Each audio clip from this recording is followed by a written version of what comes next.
Hello everyone, and today we're going to be talking about the Russian prepositions. I've picked up 15 most used prepositions that you're going to use like if you start learning Russian. I'm giving you some examples of every of them, explain their meaning, and as well give you the basic understanding of how the prepositions should be used. So first of all, let me start with the basic rules of using the prepositions. Prepositions are those parts of our speech that are not changeable, so they do not change their form, and they help to connect different parts of the sentences and like connect them together. So first of all, how should we use them? I'm putting all of them on the screen. You can see all the 15 of them right now. So as I said, we cannot ask a question to this word. We can just use them depending on the case that we are using and depending on the situation, right, on the meaning. And depending on the preposition, we're going to change the form of the word, of the adjective and of the noun. So for example, it can connect a noun with an adjective. It can connect a verb with a noun, right, to show directions, to show where the object is in relation to some other objects. So we always have to write prepositions separately. It makes them different from prefixes in that sense, that prefixes are normally spelled together with the words. And the 15 most used ones are those that I'm going to read right now. Let me read them first one by one, like all together, and then we go one by one and discuss and translate some authentic examples as always. На, под, за, к, из, по, о, об, от, в, у, с, о, над, около, при, перед. This is going to be it for today. So only 15 most used prepositions. And I'd say that prefixes are way more complicated in Russian, so I hope prepositions are not going to be that hard. And I also try to put the most authentic examples so that you make sure you're going to understand the situations in which you have to use all those prepositions. So first one is na. The meaning is on, at, upon, onto. And my two examples are, the first one, я сижу на стуле. I sit on a chair, right? So I sit on a chair, and this is going to be na. Стул in Russian is стул, so the first form is стул. На стуле, на чем? The prepositional case is funny. The prepositional case, and this is why we change the form of the word stool, and we have на стуле. I sit on the chair. Я сижу на стуле. Then the second meaning of the same preposition is going to be to go somewhere, like to head towards a place, right? Я иду на работу. I go to work, right? Я иду на работу. This is a bit rare, and there are some situations that you have to remember, because normally you would also use another preposition, like for example, v. We will have some examples later. If you talk about school, then it would be fine to use the preposition v. But in case of work, you just have to remember that it's на. Я иду на работу. Second one is под. Под means under, below, beneath, underneath. So it's always below something. Под.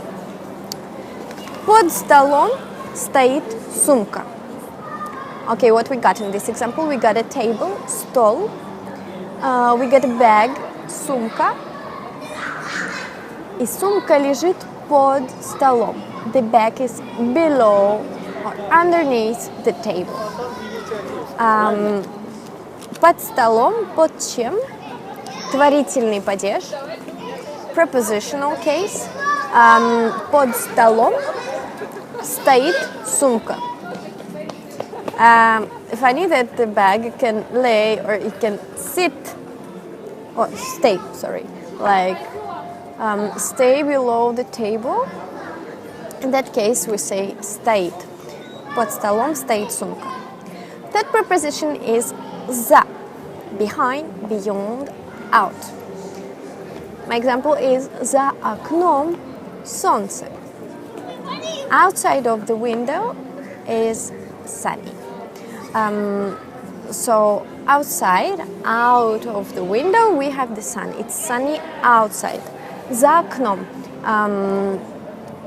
За окном солнца is a short example. Normally we would also say какая хорошая погода за окном.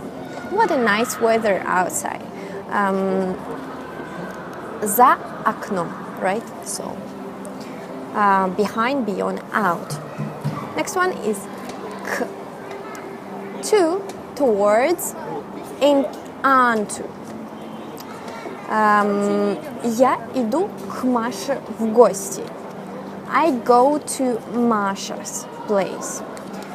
Is the best example that I could think of when we have to say that we are going to visit someone. Then we use к, right?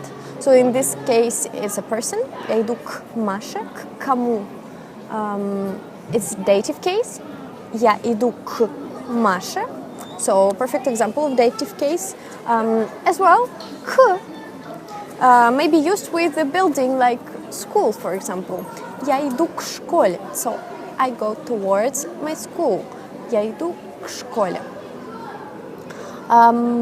Is, of, from, out of, force. Мужчина выходит из дома. So a man goes outside of the house. So go out from. We have this glass from inside out. It would be is. For example, I drink from a glass. I drink this nice компот, this Russian drink, из стакана, from a glass. Из стакана я выхожу из дома. Мужчина выходит из дома. Next one is по. On, by, along, upon, up. Я люблю ходить по песку. I like walking on the sand. So that means like that I walk upon the sand, right? По песку. Песок, sand. Я люблю, I love, ходить по песку. Почему? По песку. Dative case, дательный падеж. I don't know, I cannot think of a verb, but по столу also can be. For example, I make sounds with the table. Я стучу по столу. I walk on the sand. Я хожу по песку. The next one is о or об. This is two very similar prepositions. The main difference is that one is used with the words that start with a consonant, and if, for example, if the next word starts with a vowel, then we would need to put this b sound, and it would be already different. So, for example, she thinks about the future. Она думает о будущем. Она думает о будущем. будущее is the future. Она думает о чем? О будущем. About the future. Prepositional case again. Предлог о, because будущее starts with a consonant B. О будущем. Okay, so let's go to another one, to the next one, which is от. От can be translated as from, of, against. Ты получил письмо от Димы? Did you receive a letter from Dima, from Dmitry? Dima is the shorter version of Dmitry. От кого? От Димы. Genitive case. От Димы. Дима, the first form. От Димы, form that we use for genitive case. From, right? Ты получил, did you get the letter from Dima? Письмо doesn't change. This means letter. Next one is very, very important, and it's the preposition v. In, to, at, into, inside, within, per. Я иду в школу. I mentioned it already when we had я иду на работу, I go to work. Now we go to school and we have to use the preposition в. Я иду в школу. That means that I will go inside school. I will go inside this building. I also mentioned that it can be used in the sense of per. For example, per hour. The speed we could express with this preposition as well. We would say километров в час. Kilometers per hour. Километров в час. Per hour. All right, very good. Next one is у. In, at, near, by, at someone's place. У нас дома растут цветы. У нас at our place, next to our house, it would be у нас дома, у нас у дома. If it was у нас дома, that would mean at our house, inside the house. У нас дома. But here we have у нас у дома. That means у нас у дома, next to our house, right? Next to our house, there are flowers. The flowers grow there. У нас у дома растут цветы. Расти, to grow. Растут, plural. Цветы, as well plural for flowers. У нас у дома растут цветы. All right, still 5 to go. Very good. You're doing great, guys. It's just 5 prepositions left. S means with. With or since. This is why I got 2 examples. Мы с друзьями идем в кино. Or you're gonna want that one because you're gonna have friends and you're gonna go with them somewhere. And you will need the preposition с. С кем? С друзьями. And this is prepositional, instrumental case. Творительный падеж. And you will use it when you do something or you go somewhere with your friends. С друзьями, с мамой, с папой, с кошкой, with whomever or whatever you want, with my bag, с сумкой. Мы с друзьями идем в кино. Мы с друзьями.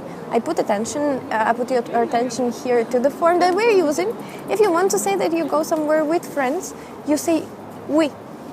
Мы с друзьями. Not я с друзьями, but мы с друзьями. Same if you're just 2 people. For example, my mom and I would be in English, my mom and I. In Russian, it's not I, but us. Мы с мамой. Мы с друзьями. This is a bit of a cultural difference that we have here. Мы с мамой, right? So you always start with me and then add the preposition с and tell us with whom you are going in the instrumental case. Мы с мамой идем в кафе. Мы с друзьями идем в кино. And as well, the preposition с can be used in the meaning of since. Мы работаем с 1980 года.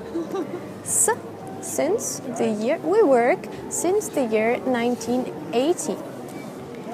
С 1980 года мы работаем. For example, a company can work from this year, and it would be used with the preposition с.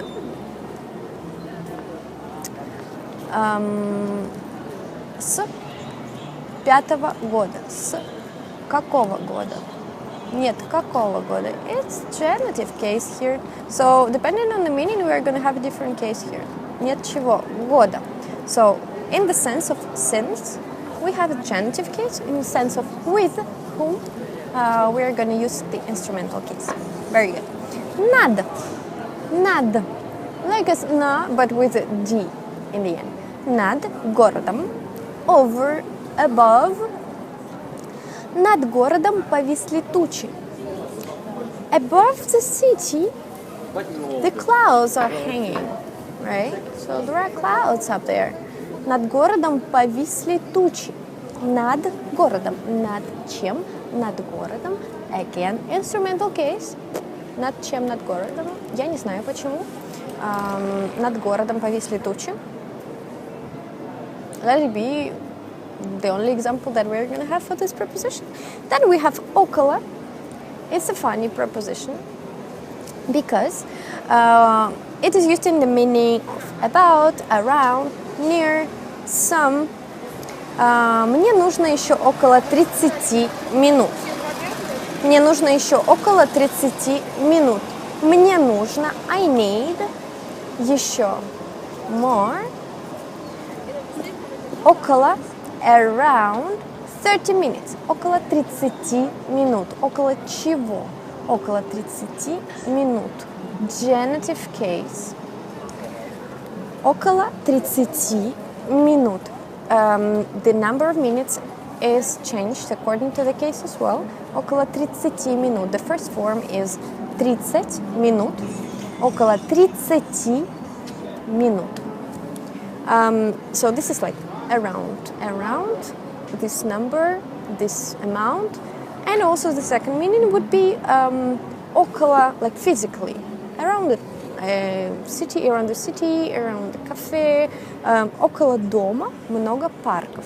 So next to our house there are many parks. Около дома, около чего? Около дома, genitive case, родительный падеж. Много парков. Put attention to the fact that in Russian we do not say the word есть, as in English, French, or Spanish, that there are many parks around the house, around our house. We just say около дома много парков. Много парков, many parks. Около дома, near our house. So, like literally it would sound as around our house, many buildings, many parks, right? При can be translated as at, by. This one is used quite rarely and mostly in the sense that it's like at or by. При себе, иметь при себе, to have something with you. Do you have your passport with you? У тебя есть паспорт при себе? And you say, у меня при себе нет столько денег. I don't have that much money with me. Like with me, it would be при себе. При ком, чем, prepositional case. При себе. Себе, себя is this word we use when we talk about ourselves. Self, this self thing is себя. О себе. Говорить о себе. To talk about yourself. Говорить о себе. Иметь при себе. При is something that you have close. При школе есть лагерь. There is this camp for kids at school. При школе, so like next to this school, we have this camp, right? It's like it belongs to this school. And the last one for today is перед. Перед, before or in front of. Перед встречей, before the meeting, перед встречей. And у нас перед дверью стоит пес. In front of our door, there is this little puppy, right? This puppy standing next to our door.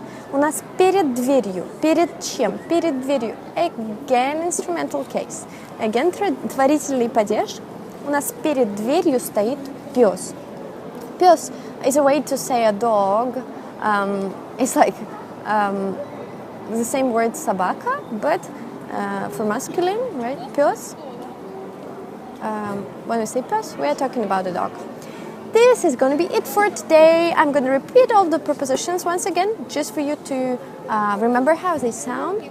На, под, за, к, из, по, об, от, в, у, с, о, над, около, при, перед. Very good. I hope you learned a lot today. Please thumbs up if you like it. And next time, maybe we cover some more prepositions, or maybe we talk about prefixes. See you next time.